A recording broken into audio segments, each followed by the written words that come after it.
eres iglesia, su espíritu está dentro de ti, ese espíritu violento, ese espíritu que no se rinde está dentro de ti. Por favor, déjalo salir.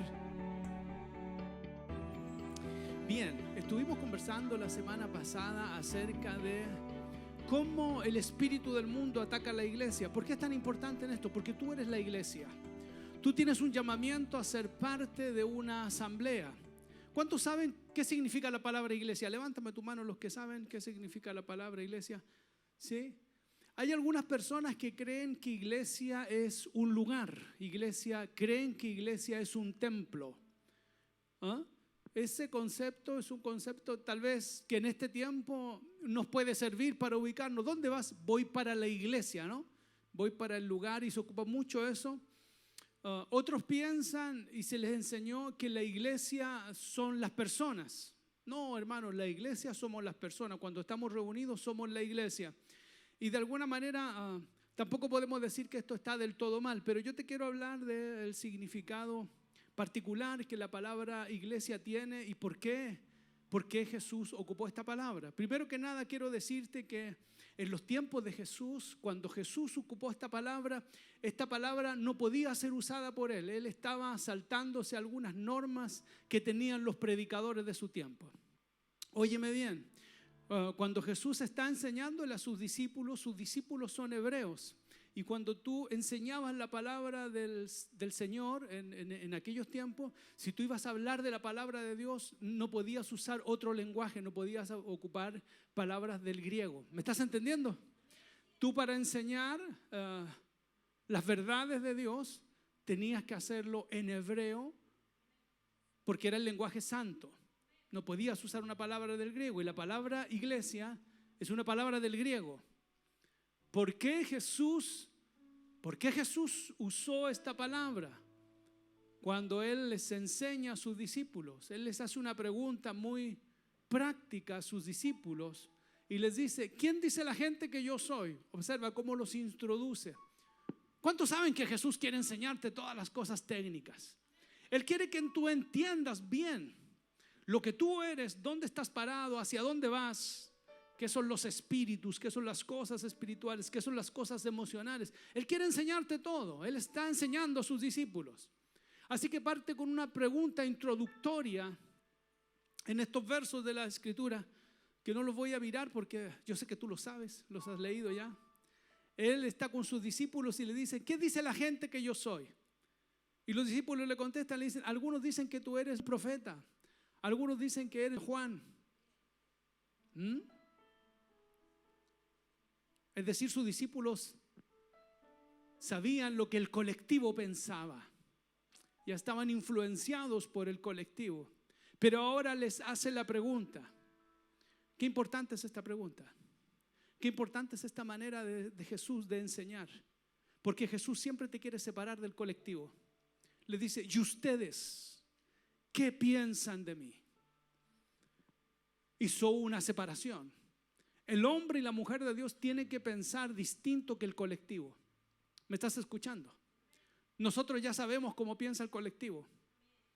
Nosotros sabemos lo que es importante para el colectivo. Para el colectivo no es importante esta reunión. Para el colectivo no es importante que tú diezmes. Para el colectivo no es importante que tú gastes tu tiempo en las cosas de Dios. Para el colectivo no es importante el evangelismo del día viernes. ¿A quién le importa que tú vayas a evangelizar el día viernes? ¿A quién le importa que te pares a hacer el ridículo con un micrófono en una plaza? ¿A quién le importa eso? Que entregues un papelito y le hables de Jesús a la gente. Al colectivo no le importa. ¿Me estás entendiendo?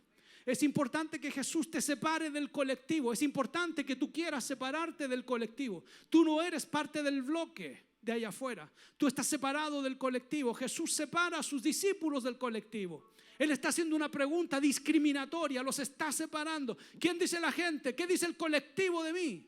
El colectivo tiene un pensamiento del llamamiento de Jesús. Y Jesús le dice: ¿y ustedes van a pensar lo mismo o van a pensar distinto? ¿Qué piensan ustedes? Sus discípulos quedaron en silencio. Se necesita revelación para estar separado del colectivo. Y Pedro salta en revelación. Le dice: tú eres el Hijo del Dios viviente. Y le dice: bienaventurado eres, Pedro, porque tú te llevas en la semana orando y buscando de Dios. Y Dios te reveló quién soy yo. ¿Me estás entendiendo? Gloria a Jesús. Tú no puedes separarte del colectivo si no buscas a Dios. Vas a ser un canuto más, un evangélico más, si tú no buscas al Espíritu Santo de Dios. Pedro marcó una diferencia. Pedro estaba separado del colectivo. El colectivo hablaba cosas de Jesús, decía cosas. Todo el mundo dice cosas de Jesús. Tú vas a una cárcel, busca un psicópata, al que haya asesinado más gente, al más violento, y pregúntale. Él te va a decir, dime los mandamientos, amigo psicópata. No matarás, no robarás, no levantarás falso testimonio. Se lo saben los mandamientos. Todo el mundo sabe algo, pero no todo el mundo practica algo. No todo el mundo está dispuesto a buscar al Espíritu Santo de Dios. No todo el mundo es capaz de rendir su voluntad y su mente 20, 30 minutos cada mañana al partir el día para buscar al Espíritu Santo de Dios. Wow, que se puso incómodo el pastor esta mañana. No te quiero ver morir. Siento olor a muerto, siento olor a cadáver. Hay gente que no está orando. Hay moscas ahí, moscas de color verde, moscas de color azul, espirituales, que se paran en el alma y en el corazón de los que no oran.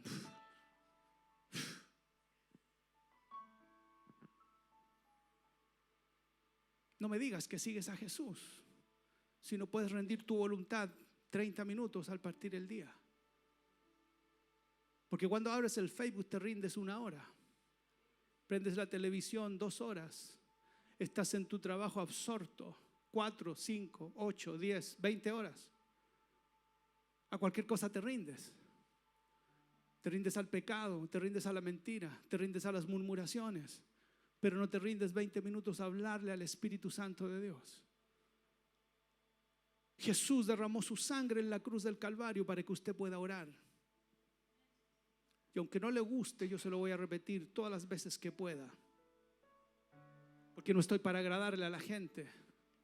Estoy para hablar las verdades de Dios para que seas realmente salvo. No para que seas evangélico. Para que seas evangélico te puedo hablar de dinero, te puedo hablar de pacto, te puedo hablar de bendición. Y todo el mundo va a ser evangélico. Pero no todo el mundo es salvo. El hombre es salvo. El hombre que tiene salvación, el hombre que tiene a Dios en su vida, tiene a Dios en su vida. El hombre que tiene a Dios en su vida, tiene a Dios en su vida. Es un hombre tratado. Es un hombre de oración. Es un hombre que sufre por sí mismo. Dios, quiero cambiar. Dios, te necesito. Quiero cambiar. Yo quiero cambiar. No quiero que cambies a nadie. Quiero que me cambies a mí, Dios. Te tengo en mi vida. ¿Me estás entendiendo? El hombre de Dios busca a Dios. Lo busca para sí. Te quiero para mí aquí. Métete aquí dentro de mí, de mis pensamientos. Métete en mi corazón, métete en mis emociones, métete en mi tiempo, Dios. Y me doy cuenta que mi carne no quiere. ¿Me estás entendiendo? Mi carne no quiere a Dios. Hay algo en mí que no quiere a Dios. Hay algo en ti que no quiere a Dios. Y ese algo está condenado a muerte. Mírate al espejo. Vas a ver esa realidad. Gloria a Jesús. Hágalo de lejos primero, para que no sea tan fuerte el impacto. Después se va acercando de a poco y va a ver que una porción de su ser va de camino a la muerte. Esa porción no ama a Dios. A esa porción le gusta la cama, le gusta la tele, le gustan las perversiones sexuales, le gustan las murmuraciones, le gusta hablar siempre, quejarse. Esa porción de tu ser le gusta quejarse. Ay, qué difícil. Ay, yo no puedo. No, yo no puedo hacerlo. Yo no puedo llegar temprano a los cultos. Yo no puedo ir siempre a la iglesia. No, yo no puedo orar todos los días. Es que yo trabajo. El pastor no entiende. Lo que pasa es que yo trabajo. El peso que llevo en mi vida. Llevo un peso tan grande en mi vida. Esa porción de tu ser es carnal. La carne siempre se victimiza. La carne siempre encuentra un argumento para poner un límite a Dios. No, Dios, hasta aquí llegas tú. Pero no te metas con mi tiempo, no te metas con mi plata, no te metas con mi fin de semana. Mi fin de semana es mío. Si sobra algo te lo doy. ¿Cómo te descalifico, Dios? Voy a descalificar al pastor. No, fue la idea del pastor, eso no es Dios. El pastor quiere hacer los cultos el domingo, pero yo digo que los cultos deben hacerse los viernes, porque a mí los domingos me gusta estar tranquilo en la casa. Así que lo descalifico. ¿Sabes por qué? Porque el pastor es muy pelado. No, porque tiene un auto. Él debiera usar una camioneta, porque los pastores no debieran usar autos. No, es que ¿sabes lo que pasa? El pastor no usa corbata. Es que se equivocó, lo dijo mal. Lo descalifico para descalificar a Dios. Dios no está ahí, entonces no le obedezco, no le hago caso. No le hago caso a la iglesia local. La descalifico. La carne siempre busca un argumento, mas el hombre espiritual siempre se rinde. Siempre se rinde a Dios. Yo quiero ir a lo mío, pero Dios no me suelta, ¿ves? Jesús hace la pregunta discriminatoria porque los quiere separar del mundo. ¿Qué piensan ustedes? ¿Qué piensa el mundo? Ahora, ¿qué piensan ustedes? Pedro le responde en revelación: tú eres el Hijo del Dios viviente. Bienaventurado eres, Pedro. ¿Y sabes por qué? Porque lo aprendiste como lo tenías que aprender. Esto te lo reveló el Padre. Esto te lo reveló el Padre. Esto no lo pudiste aprender en una escuela teológica. Esto no lo pudiste aprender de otro hombre. Esto es revelación pura.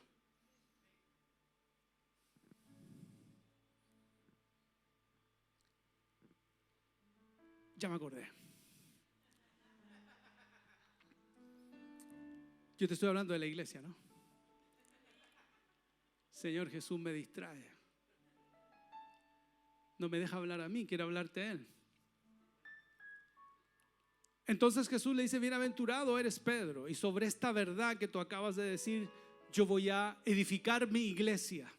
Y aquí ocupa la mala palabra, una palabra del griego, una palabra que no podía ser usada por él. ¿Estás viendo el contexto? ¿Por qué tuvo que usar esta palabra Jesús?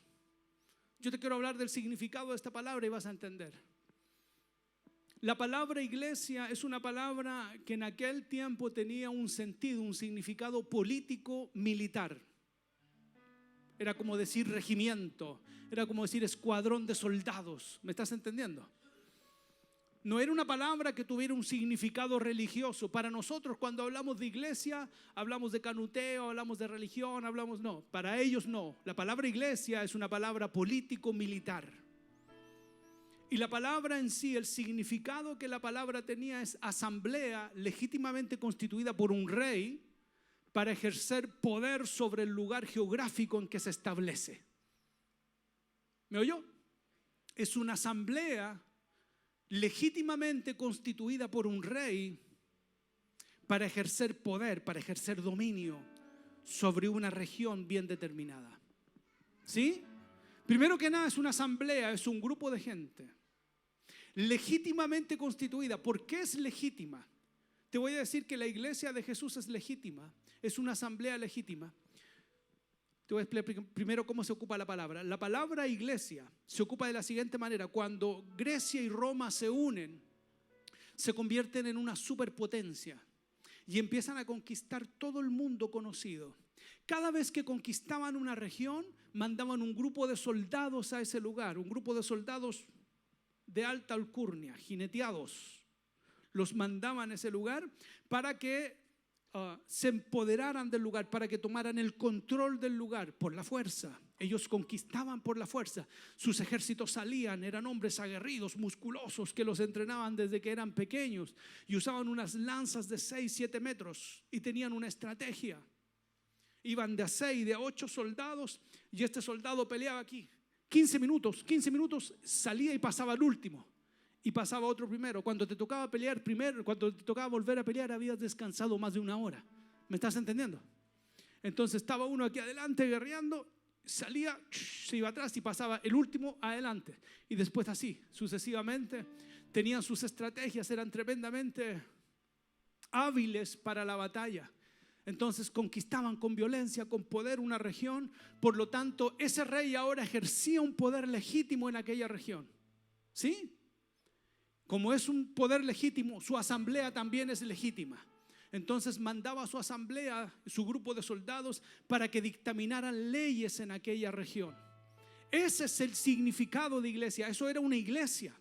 Era una asamblea legítimamente constituida por el rey para ejercer poder en el lugar.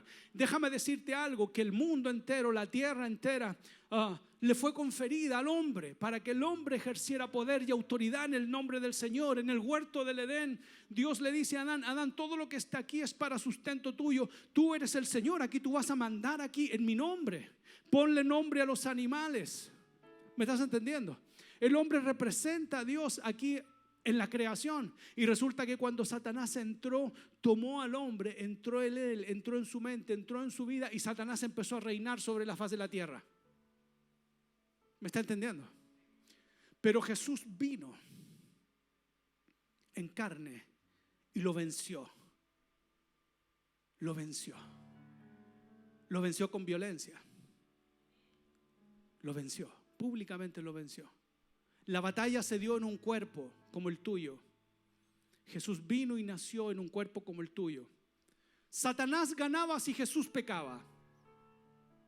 Jesús ganaba si ese cuerpo expiraba sin que él pecase. ¿Me estás entendiendo? Esa era la batalla. Así que Satanás tomó todas las tentaciones del infierno para poder hacerlo picar, y Jesús no picó. Lo trató de atemorizar, lo trató de intimidar, lo humilló a través de personas, lo abofetearon, lo escupieron. Y Satanás hizo todo lo posible, hasta ponerlo en una cruz, torturarlo, a ver si le echaba un garabato a alguien, a ver si le pegaba una patada al guardia. Pero nunca hizo nada, nunca se defendió. Hasta el momento que su cuerpo físico expiró. En aquel momento Satanás fue vencido. En aquel momento Satanás fue avergonzado públicamente. Jesús triunfó sobre él públicamente en la cruz del Calvario y lo avergonzó y lo expuso a la vergüenza pública a Satanás y todos sus demonios. De aquel momento Jesús es Rey y Señor por siempre y para siempre, y nunca podrá ser vencido. Gloria a Jesús por su victoria.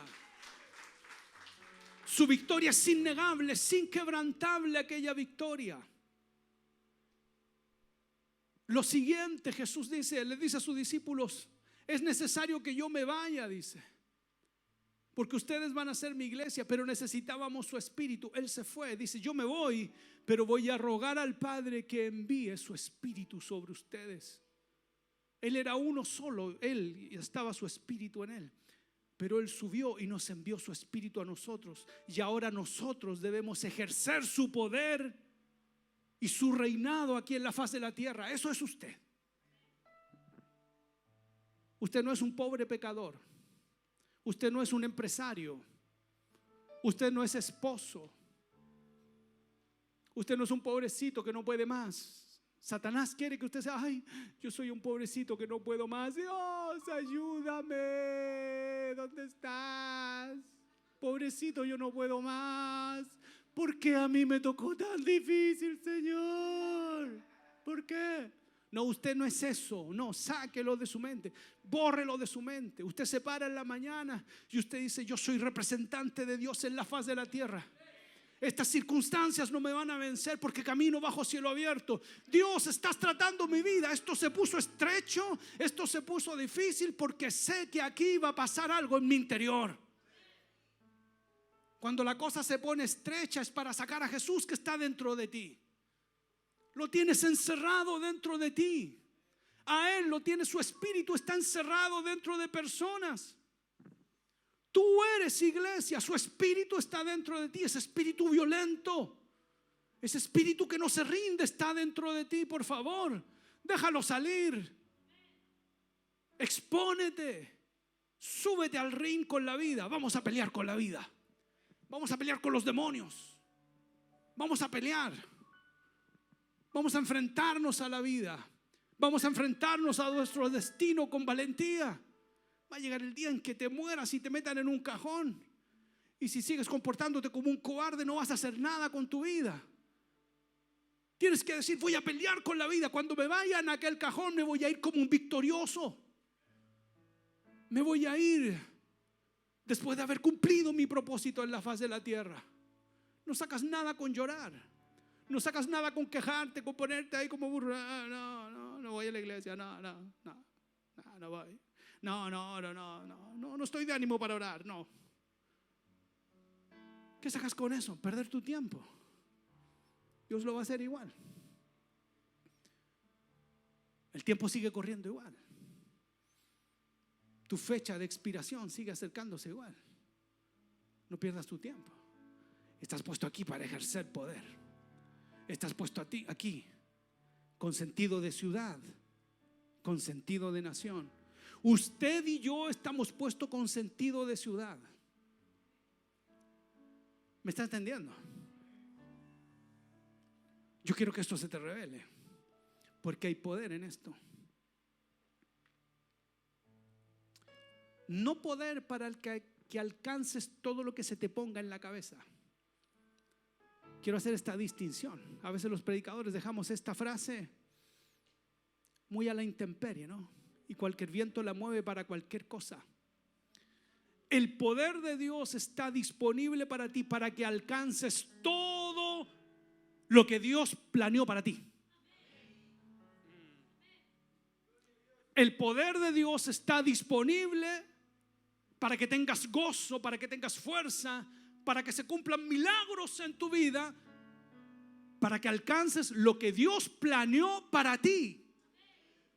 No lo que te inculcó la gente, el colectivo. El colectivo cree que Dios es un Aladino.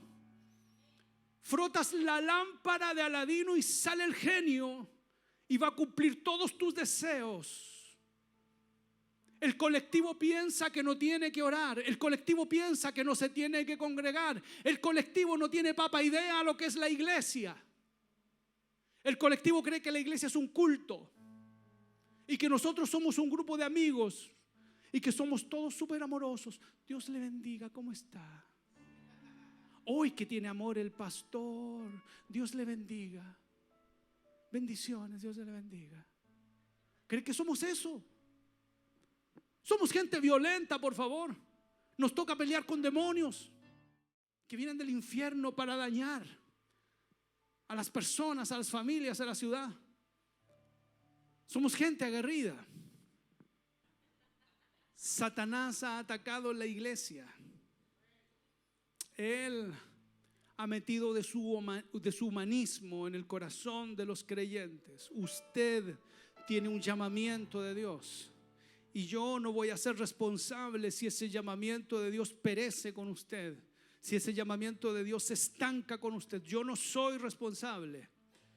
Yo le voy a tirar una palabra de Dios. Este espíritu, el espíritu del mundo, atacó a Jesús en su tiempo y atacó al grupo de discípulos de Jesús, como hoy también ataca a la iglesia. Si este demonio se paró con Jesús, imagínese cuánto no se va a parar con usted y conmigo. Es un atrevido, es un insurrecto y tiene mucha experiencia y táctica para atacar la iglesia. Este demonio es el espíritu del fariseísmo, si pudiéramos llamarlo de alguna forma. Yo les prediqué la semana pasada en Juan capítulo 8. Vente al capítulo 8, por favor, porque quiero que veas el peligro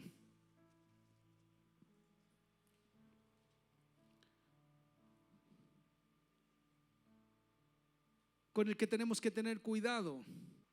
Capítulo 8, verso 1.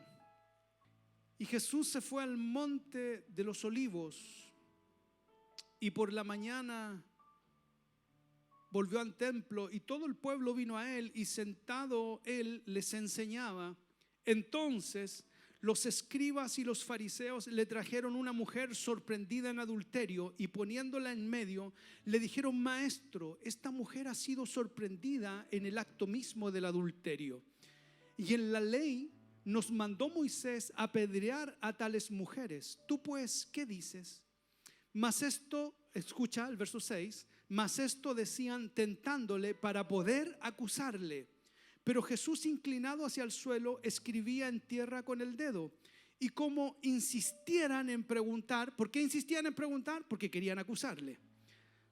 Se enderezó y les dijo: el que de vosotros esté sin pecado sea el primero en arrojar la piedra contra ella. E inclinándose de nuevo hacia el suelo, siguió escribiendo en tierra. Pero ellos, al oír esto, acusados por su conciencia, salían uno a uno, comenzando desde los más viejos hasta los postreros, y quedó solo Jesús y la mujer que estaba en medio. Enderezándose Jesús y no viendo a nadie sino a la mujer, le dijo: mujer, ¿dónde están los que te acusaban? ¿Ninguno te condenó? Ella dijo: ninguno, Señor. Entonces Jesús le dijo: ni yo te condeno, vete y no peques más. Amén.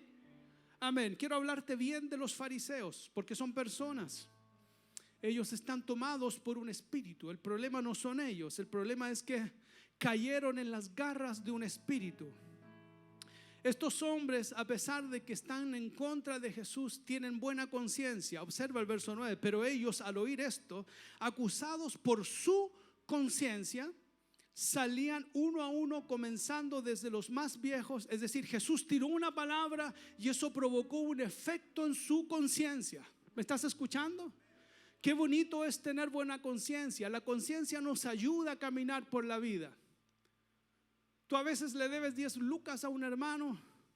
Llega el día de tu sueldo, te vas a comprar al mall, pasas por el supermercado, compras tu torta, compras tus ayuyas, compras tu, ¿cierto? Compras tu margarina.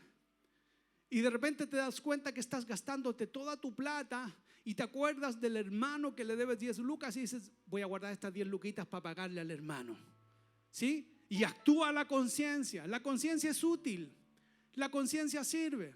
A veces vas pasando por una esquina y hay una persona que está tal vez mendigando dinero y está pasándola mal en un día de frío. Y tú dices: pucha, qué lamentable que esta persona está sufriendo esto. Y opera tu conciencia dentro de ti. Tú metes la mano al bolsillo, sacas un billete de 20 lucas y dices: no, 20 lucas no, saca la moneda de 100 y la das de 100. ¿Ah? Saca la moneda de 100 y una de 10 por ahí, que te dieron del vuelto de la ayuya. Pero tu conciencia te empuja a hacer el bien. Estos hombres tienen buena conciencia. Es bonito tener buena conciencia. Jesús apeló a la conciencia de ellos. Jesús apeló a la conciencia. Pero te voy a decir algo: estos escribas finalmente lograron poner a Jesús en una cruz, porque hubo un día en que su conciencia fue vencida. Te voy a decir algo: la conciencia es subjetiva, no es como la ley de Dios. La conciencia es subjetiva. La conciencia es voluble.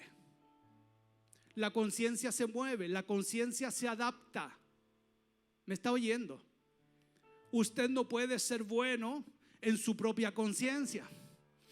Yo soy un buen creyente, pastor. Yo no voy a la iglesia, pero bendigo mucho a la gente. Cuando voy a la feria, le predico a las personas. Eso lo estás haciendo en tu conciencia. ¿Me estás entendiendo? No, yo soy buena persona. Yo siempre que encuentro un mendigo saco el de 20, me quedo con la moneda de 100 y les doy las 20 lucas.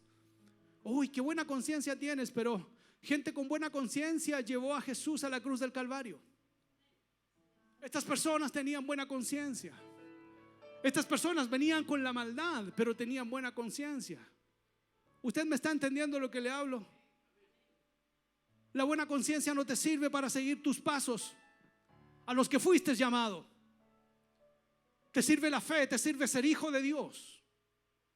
La buena conciencia no te sirve. Aquí en la iglesia no te sirve la buena conciencia. No, yo voy a ser una buena persona, pero yo no pesco al pastor. No, yo no oro. No, yo no voy a la iglesia. No, yo un poquito nomás. Dios allá y yo acá. ¿Me estás entendiendo? No puedes ser buena persona así. Los fariseos son buenas personas. El espíritu del mundo, una de las cosas que quiere que tú hagas es que tú vivas en tu conciencia. Él siempre en tu propia conciencia va a encontrar la justificación. Yo tengo buena conciencia, pastor. Yo estoy siempre con los que están heridos en la iglesia, pero nunca estás con los que vienen a orar. Yo siempre llamo al que está herido en la iglesia: hola hermano, ¿cómo estás? ¿Te hirió el pastor? ¿Te hirió el hermano del piano? Yo siempre me conmuevo con la gente que es herida por el pastor. Estoy orando por ti para que Satanás no te zarandee. Qué malo es este pastor. Pero a la oración no voy, con los que oran no estoy. No, en el evangelismo tampoco. No, con los evangelistas, con los que mojan la camisa para servir. No, con eso no estoy. Estoy con los heridos porque tengo buena conciencia. La conciencia no me sirve.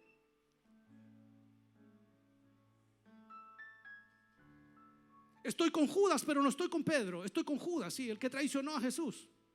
Pero no con Pedro, porque con Pedro hay que caminar, porque Jesús camina. Jesús ora. Jesús ayuna. Jesús predica en las calles. Jesús no tiene dónde recostar la cabeza. ¿Me estás entendiendo? La obra del Señor no se hace con conciencia, hermano mío, se hace con fe, se hace con sacrificio. El espíritu del mundo siempre va a querer que tú vivas en tu propia conciencia, porque tu conciencia está llena de demonios. No es por conciencia, es por fe. Es por definición. Hay una discusión que tienen en algún momento estos mismos fariseos y escribas con Jesús. Y en el mismo capítulo 8, lee conmigo por favor, en el verso 39, 38, vente al 38. Yo hablo lo que he visto cerca del Padre, les dice Jesús, y ustedes hacen lo que han oído cerca de su Padre. Le está hablando a esta gente buena. Los fariseos son gente buena, no son gente mala. Ellos tienen buena conciencia. Ellos se vieron acusados y dijeron, sí, en realidad nosotros hemos pecado también. ¿Ah? Estaban en un culto. Querían pillar al pastor, pero la palabra los tocó y dijeron, sí, en realidad hemos pecado. Pero después llevaron a la cruz a Jesús. Son gente buena. Y Jesús le dice, yo hablo lo que he visto cerca de mi Padre y ustedes hacen lo que han visto cerca de su Padre. Respondieron y le dijeron, nuestro padre es Abraham, somos hijos de pastores.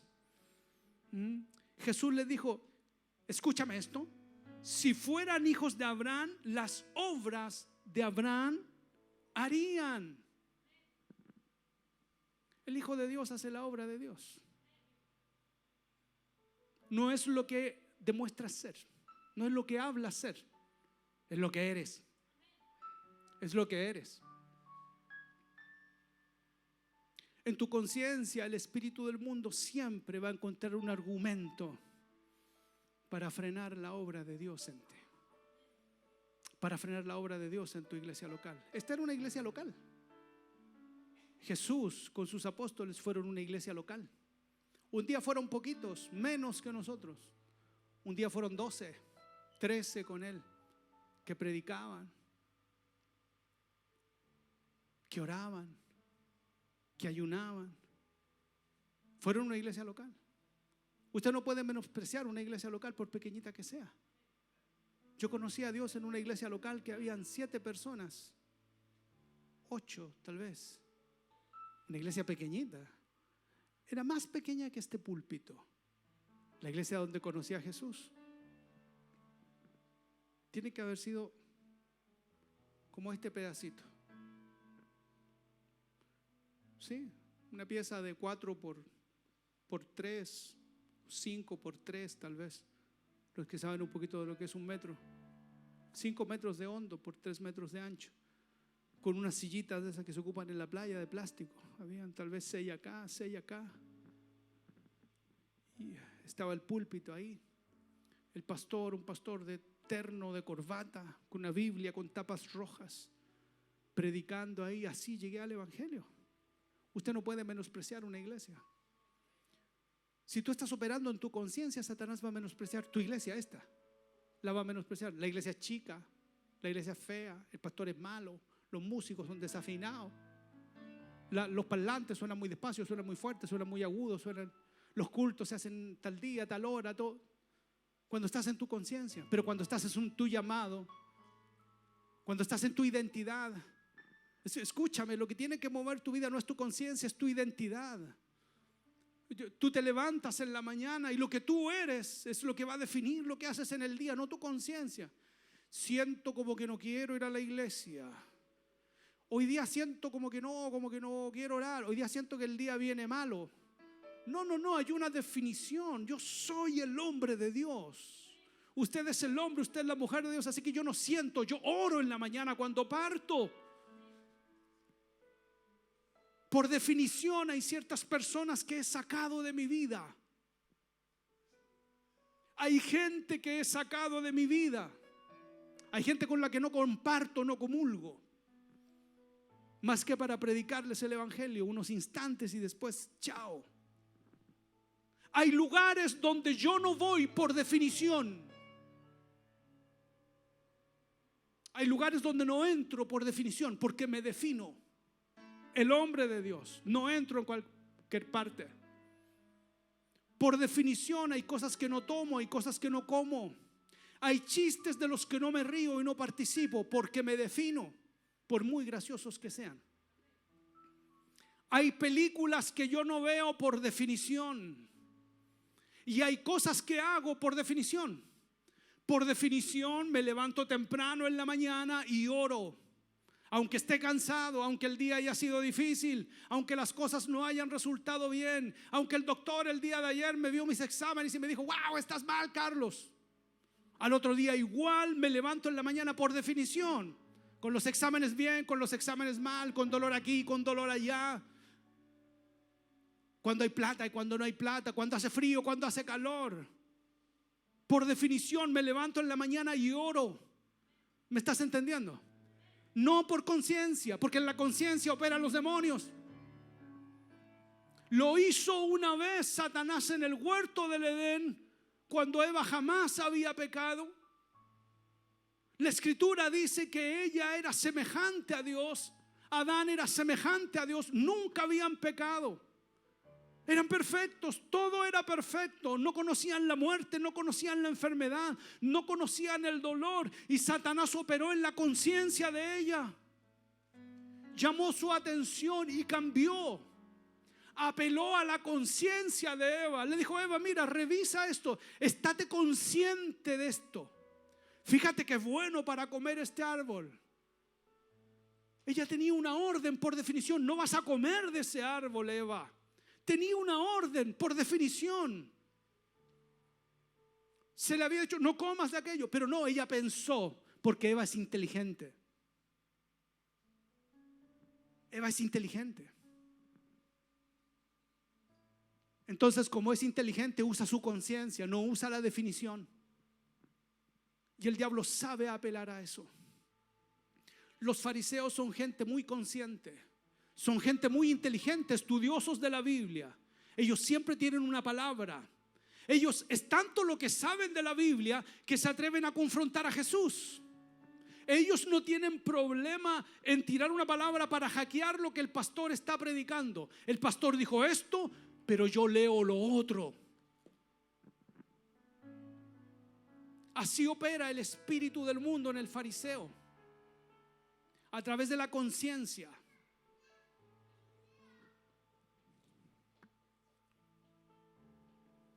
Es un dato técnico. Lo vimos el fin de semana pasado, cómo el espíritu ataca a las personas, cómo trata de aislar al pastor o al predicador. Ahora vemos cómo opera o cómo quiere operar en tu vida. Él va a querer operar en tu vida de esta forma.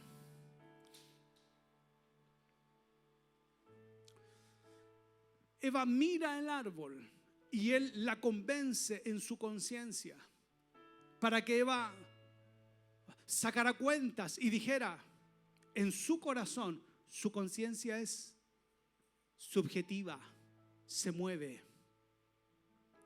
Su conciencia se mueve. Tu conciencia siempre se va a mover. Cuando la palabra de Dios dicta una cosa, no siempre, escúchame bien, hermano, por favor, no siempre tu conciencia va a estar alineada con la palabra de Dios.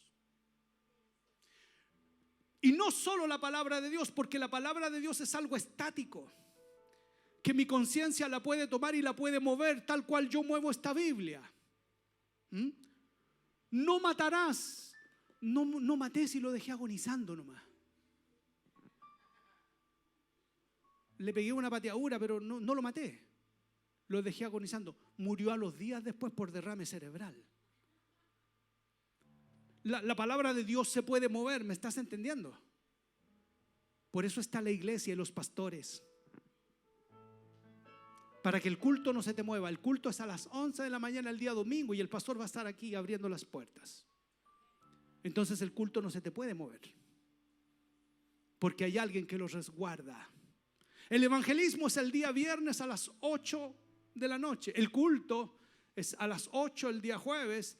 Y la reunión de estudio es el martes a las 8. No se puede mover porque hay alguien que resguarda, porque lo mantiene por definición, no por conciencia. El hombre de Dios tiene que ser perito en definición, no en conciencia. Yo estoy aquí por definición, no por conciencia. Hay veces que mi conciencia me dice: Carlos, para de esto. Tómate unas vacaciones, ándate un año. Acá ya.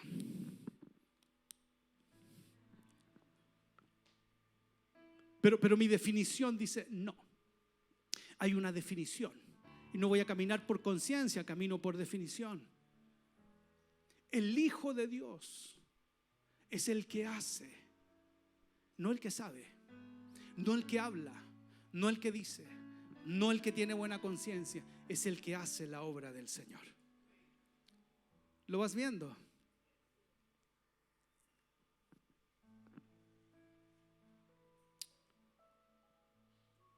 La iglesia tiene un sentido de ciudad, tiene un sentido de nación. Tú fuiste llamado a esta iglesia. Y te voy a decir algo: los que aquí somos pastores tenemos claridad en que la iglesia tiene un sentido de ciudad y de nación. Y no queremos verte sentado ahí, sino queremos ver un ministerio de Dios sobre tu vida realizarse. Ninguno de ustedes es tan pequeño o tan poco como para no servir a Dios. Todos ustedes, todos, absolutamente todos, tienen el Espíritu Santo de Dios. Y si tú tomas la actitud correcta, el Espíritu Santo de Dios va a hacer proezas a través de tu vida. Y no te estoy pidiendo plata, te estoy pidiendo disposición. Que te dispongas a orar, que te dispongas a defender lo que es tuyo, no lo que es mío, lo que es tuyo.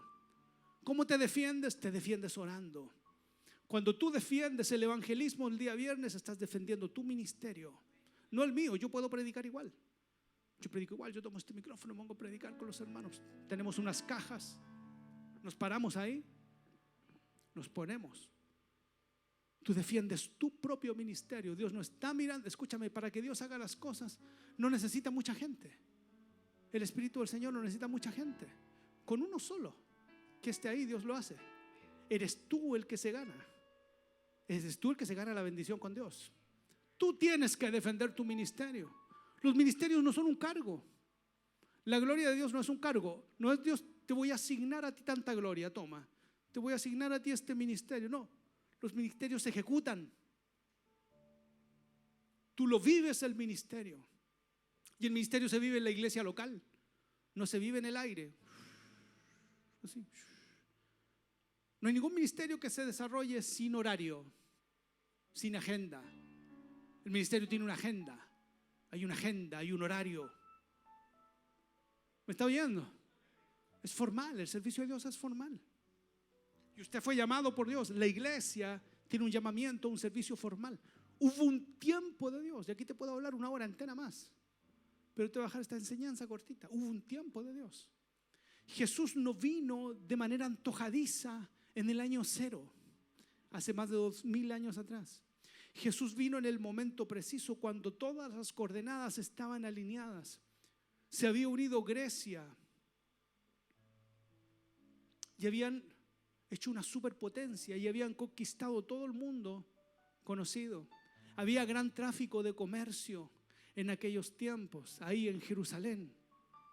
Y ahí Jesús empezó a desarrollar su ministerio en un mundo cosmopolita, donde todo estaba unido, había mucha comunicación. Todo, si algo pasaba ahí en Jerusalén, se transmitía a todo el mundo de manera muy fácil y expedita. ¿Me estás entendiendo? Hubo un momento. Esta iglesia está puesta aquí ahora y tú estás puesto aquí ahora porque es un momento. hay un momento especial. Este Santiago de Chile está viviendo un momento especial. Y en ese momento especial estás tú incluido, estoy yo incluido, está tu iglesia local incluida. Está lo que estamos gestionando, está incluido el evangelismo, está incluido el estudio, está incluido el culto el domingo, está todo incluido. Tú estás incluido. Ese es tu ministerio, es mi ministerio.